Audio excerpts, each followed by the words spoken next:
This is probably the loudest... Oh, no sound check, never mind. Okay, so we're about to begin.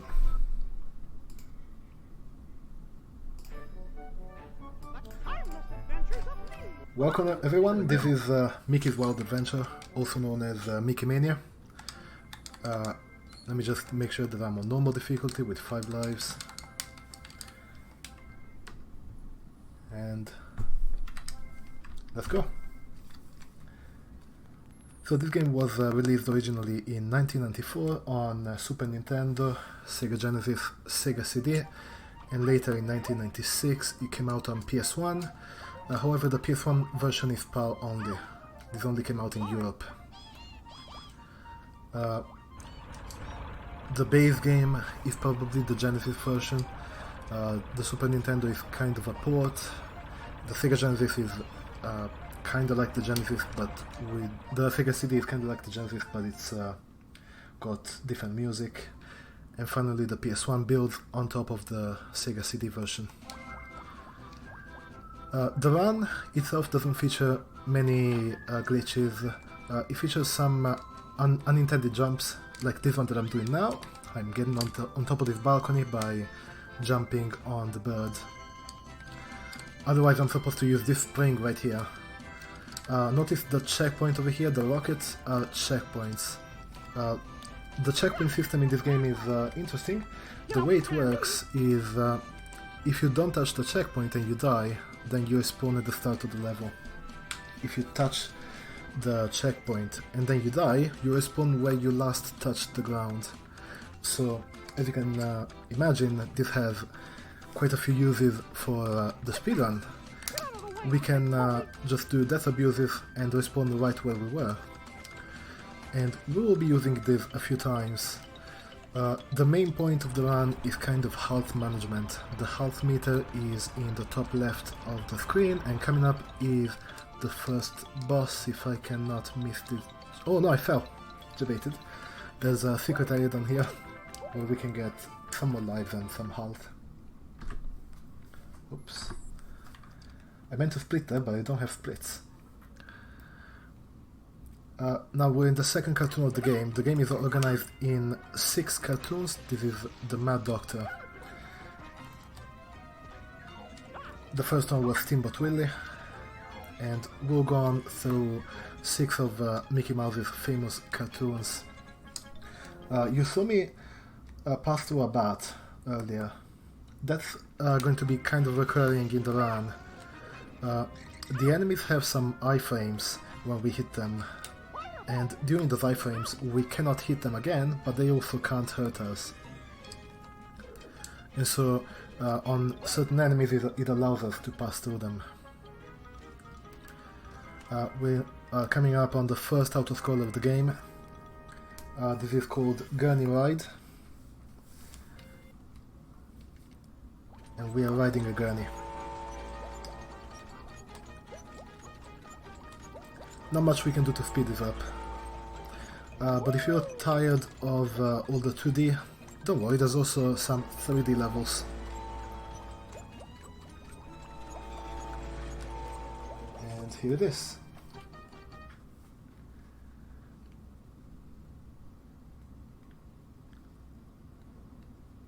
The first of 4 3D levels in this game. We're going down this tower. This level was not present on the Super Nintendo version, however it's present on all other versions of the game.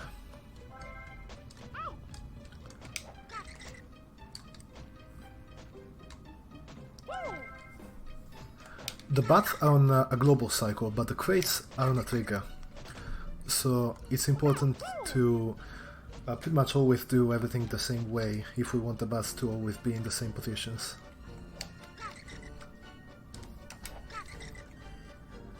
Now, I said there will be no glitches in the game. That's kind of a lie. There is a glitch that we use right at the end of the run. But we'll talk about that later. Right now, instead, you can enjoy some fast-paced action with some rope swings over here. where we can even grab the third rope as we fly off the second one. Like so. That's pretty nice. There is almost no RNG in the game. However, you can see when the skeletons die, the bones can go everywhere. And there are a few patterns that the bones can follow, but they're kind of RNG. It's determined by what frame of the animation you kill the skeletons, and that's very hard to control. So that's some pseudo RNG. This is the second autoscroller. We're just waiting on this lift. A bike? Oh no, not a bike. The small bones don't hurt us, the big bones do. For some reason. But the hitboxes in this game, you might notice at some point that the hitboxes are just something else. They're completely not what you would expect visually. And that's because this is the first game that Disney animators worked on, rather than game animators. But also someone else who worked on this game was David Jaffe, who then went on to work on the God of War series. That might explain the chemical bomb that we're about to make. And it might explain why literally everyone in this game is an enemy.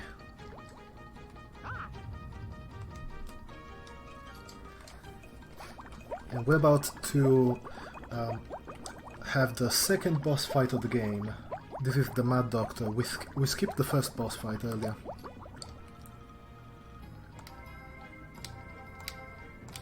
Yeah, I wonder who's in here. My movement is kind of locked at this point, but it becomes unlocked now. Now the Mad Doctor, he takes 6 hits, and I have to kind of hear when it's being hit. After the fight is over,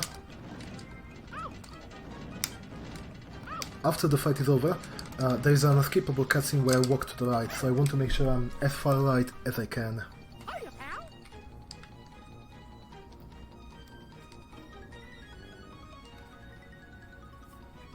And if you could prepare your emotes in chat,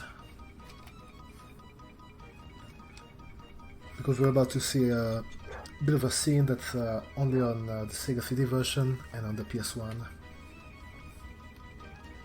And here it is.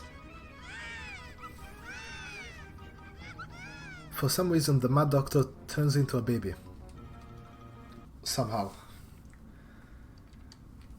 Don't ask me about the story of the game. The story is not really anything.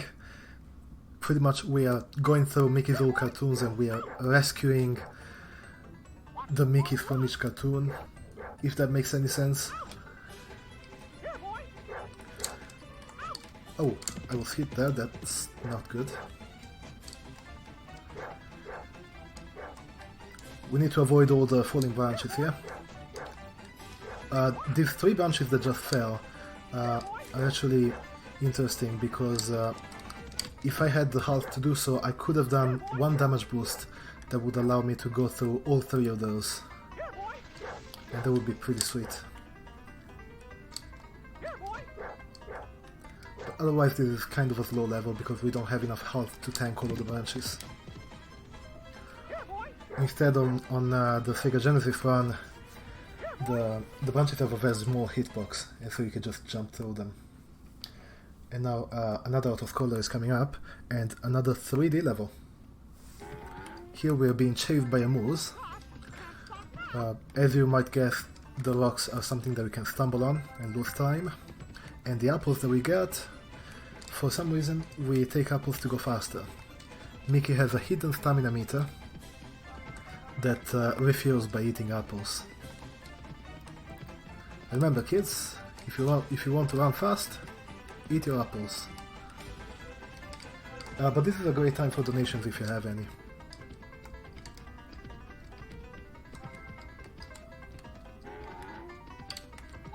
The water will slow us down.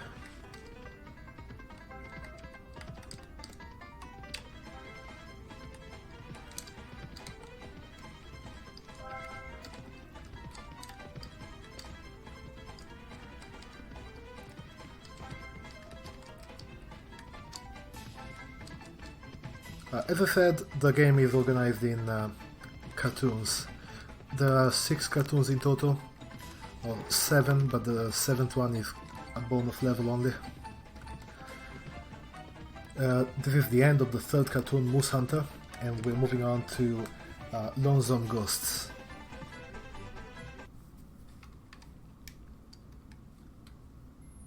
All the cutscenes at the start of the levels can be skipped. And notice the 3D effect on the house. However, this is still a 2D level. And we grab some health over here, and we jump off the raft into the water. But we hit the exit level trigger, so it's all fine.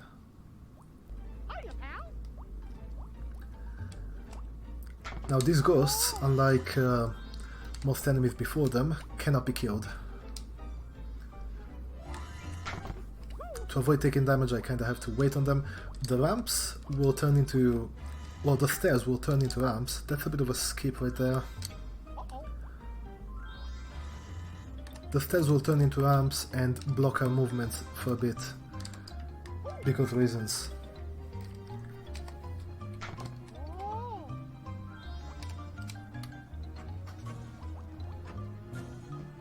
Checkpoint here.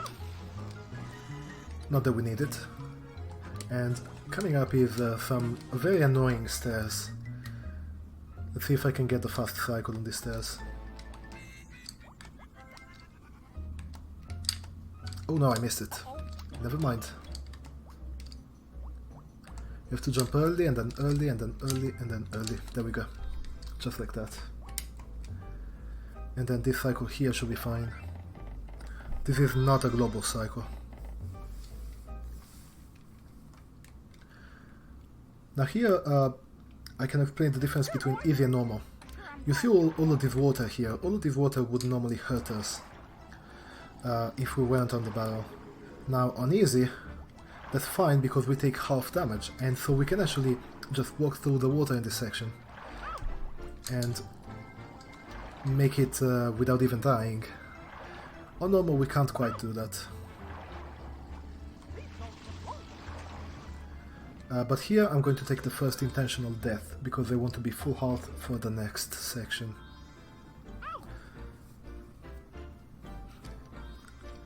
As I push this table, a ghost will spawn and kill me.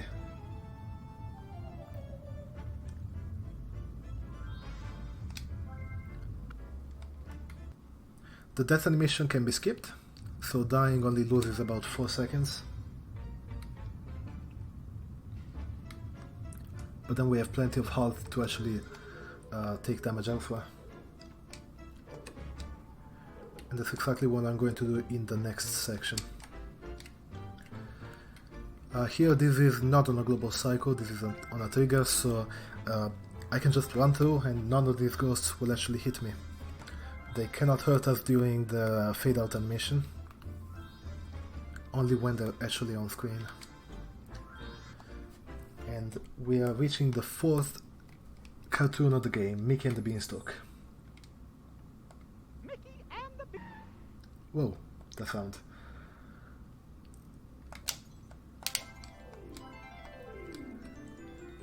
Let's hear it. Wow, what a bug! Wow, what a bug. Kinda heavy. Mickey has plenty of voice lines in this game.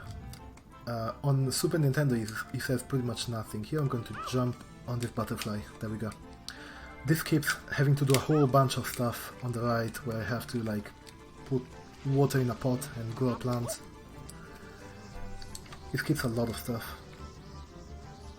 Now these dragonflies, you can jump on them, and on SNES in the WordPress category, I believe, they actually do that.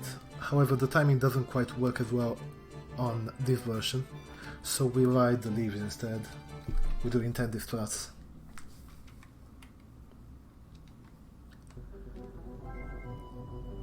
One interesting thing about this tunnel section is that the music is echoey, and it's actually made to be like that.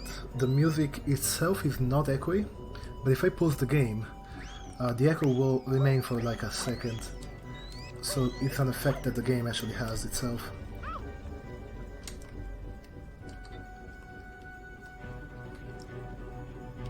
And now just prepare to be spooked. If the skeletons earlier weren't spooky enough, the bats... Well, we have a big spotter here. And we run away by just jumping on this ladybug.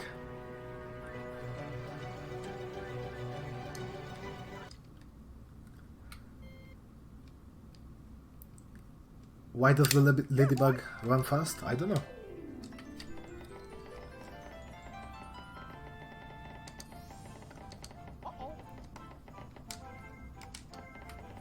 Oh no, a spotter. Don't worry, we're done with spotters for now.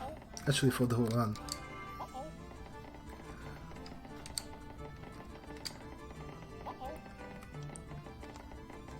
Let's see if I can make this cycle. I can, nice. I don't want to take damage on the beetle. Now these beetles here, we can kill them when they go up and fly.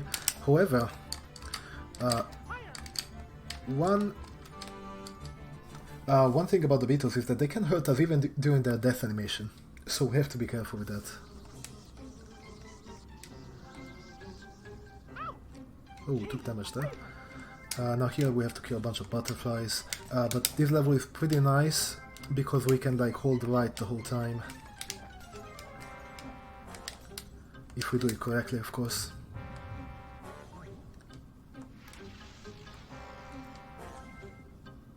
And there we go.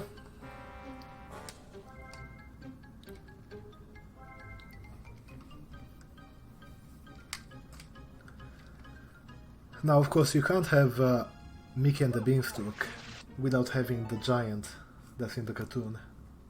So, for a PS1 exclusive level, we have this 3D level, Willy Chase, where the giant Willy just chases us just like the move before.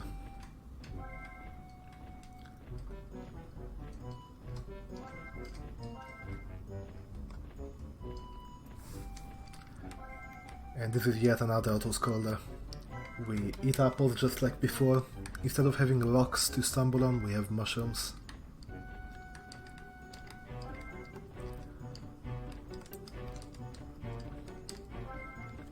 Our hitbox is so weird that we can take both of those apples by just being in between them and going right.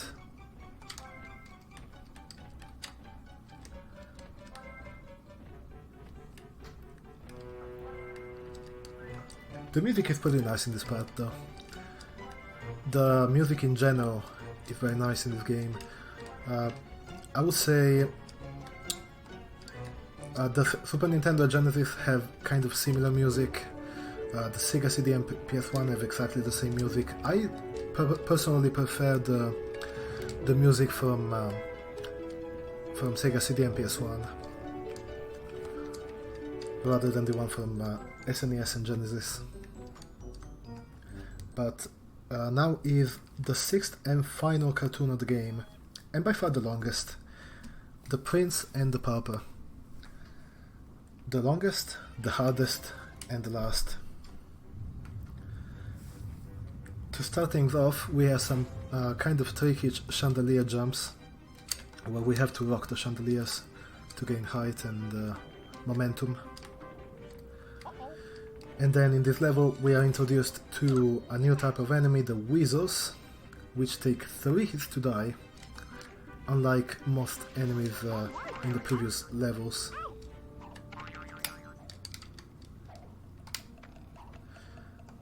And we cannot kill them by jumping on them, with some exceptions.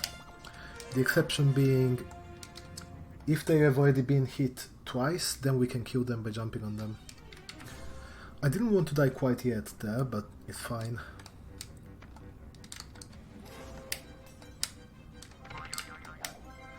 Notice how the weasels who throw the daggers have very long iframes, so we can pass through them easily. While the crossbowmen have very short iframes, and we cannot quite pass through them. Notice there I passed through an arrow that was shot at me. For some reason, if I hurt the weasel and pass through it, then the arrow doesn't hit me. Hitboxes, I guess.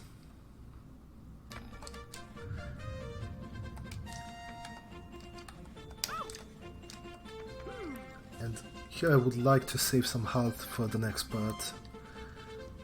Kitchen, this is a very short screen, it's already finished. But the next screen is long and has lots of enemies. One or two death abuses, probably two.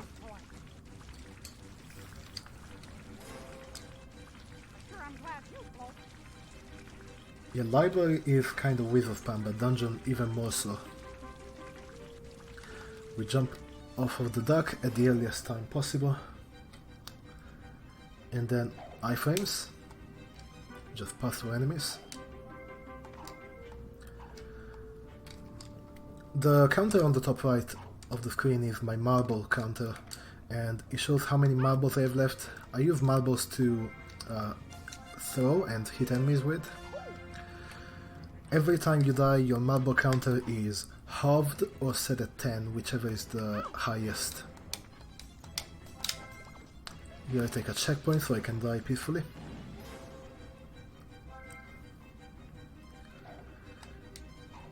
And these fireballs, unlike all other fireballs in the game, will actually hurt us while they're in midair. Just like that. The other fireballs in the game won't hurt us in midair, they will only hurt us when they reach the ground. Because logic.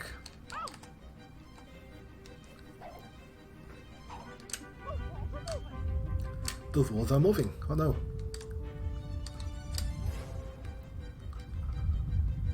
And I would like a death here.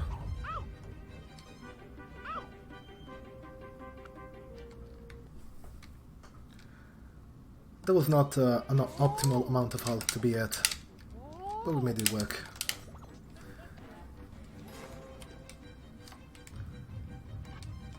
Here, it's possible to like ride that thing through the spikes if you stay like on the left pixel on the right, and you won't take damage. But it's kind of hard to do. And get ready for the last 3D level of the game. We're going up a tower this time. And for some reason it's on fire.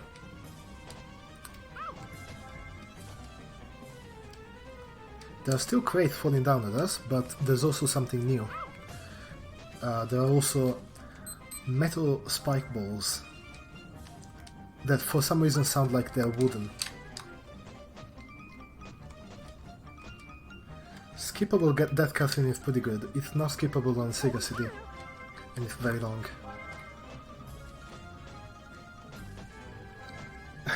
You love being on fire. I'm sure you do.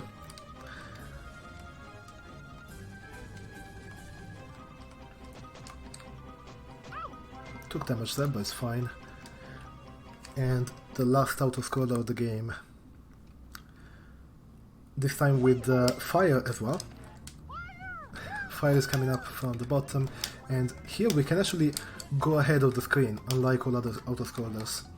However, if we do, then later on there's a rope that we need to jump on, and the rope doesn't spawn until the screen gets there. So going ahead of the screen can only save a set amount of time. But I'm going still to go ahead of the screen right here at the end.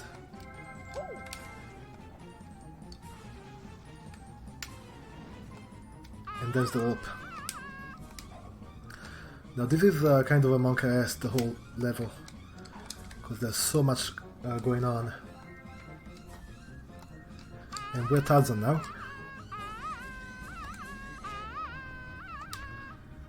Nice, I ducked over the arrow that crossbowman launched. If you go too low you can even fall into the fire, and that's not really good. And there we go. On to Pete, the final boss. It's gonna take like 5 minutes. There are 2 phases to this boss. This is the first phase, where we just go collect some pencils, and for some reason the other Mickeys that we saved, and also the ones that we skipped, are going to help us defeat Pete somehow. Pete doesn't have any attack or anything right now. He doesn't have a hurt box. He's just there.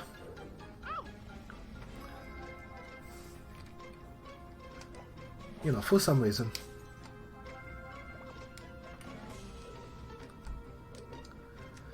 And we have to do this 3 times. Go left, go right, and then repeat.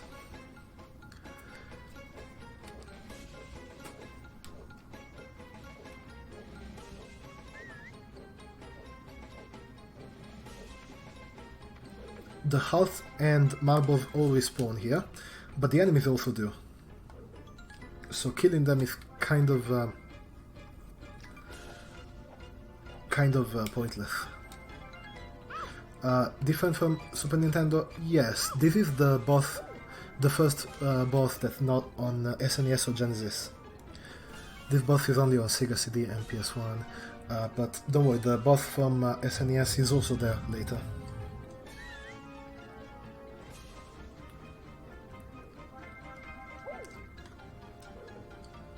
If we die at any point in this boss, we have to do it all over again, so we kinda don't want to fall into the pits. Take this rope from behind. That's pretty cool. This is the 4th hit. We need 2 more.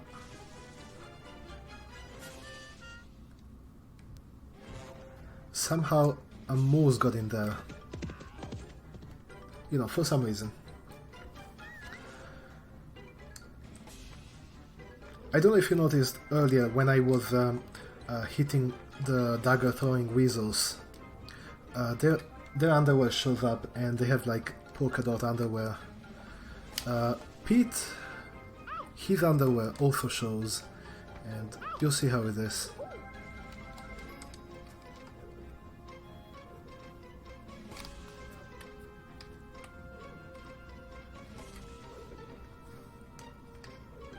Right now the prince and the pauper are just slicing him, and let's see what happens next.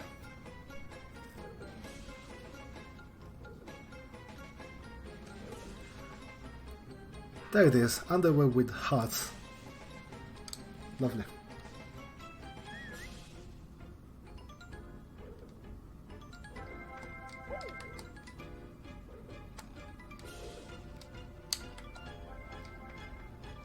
Nice, I took no damage there, that's good.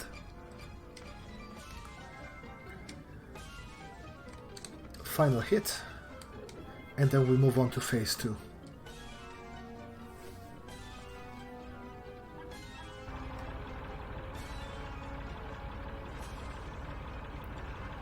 For some reason we take him away with a crane.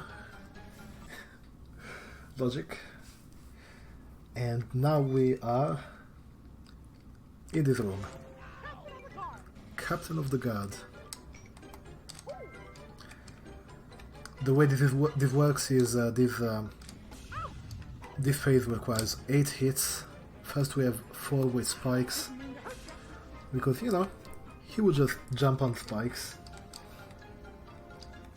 Now the spikes can spawn on the left side or on the right side. It's random, but it's usually on the side that Pete is on. Didn't mean to hurt ya.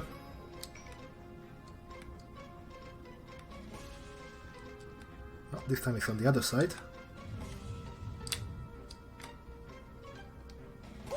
Didn't mean to hurt ya. I should talk about the only glitch in this, well, the only 2 glitches in this game. Now that we're done with the spikes, our wrecking ball falls down, and for some reason we can hit it before it's actually down, and the wrecking ball will hit Pete. We need 4 wrecking ball hits, but there is a possibility that we only need 3. Now that's done with like some frame perfect jumps, or almost frame perfect. I still have no idea how it works. Let's see if we get it. Is this hit going to kill him? Nope. That's a huge time save, and it's right at the end, and it's pretty much frame perfect. And I have no idea what a setup for it might be. But this is the last hit, and time. There's also another glitch where if we hit the first wrecking ball hit too early, then he can soft lock. But yeah, well done, Mickey. Mighty Pete has been defeated, and Mickey can start on his next animated cartoon.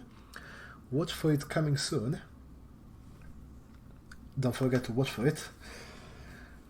And before we move on to Mickey Mania 7, I've actually taken the liberty to mod the game. 2941 is actually a really good time. I think my PB is like 2931, but here is the modded game. Credits are modded.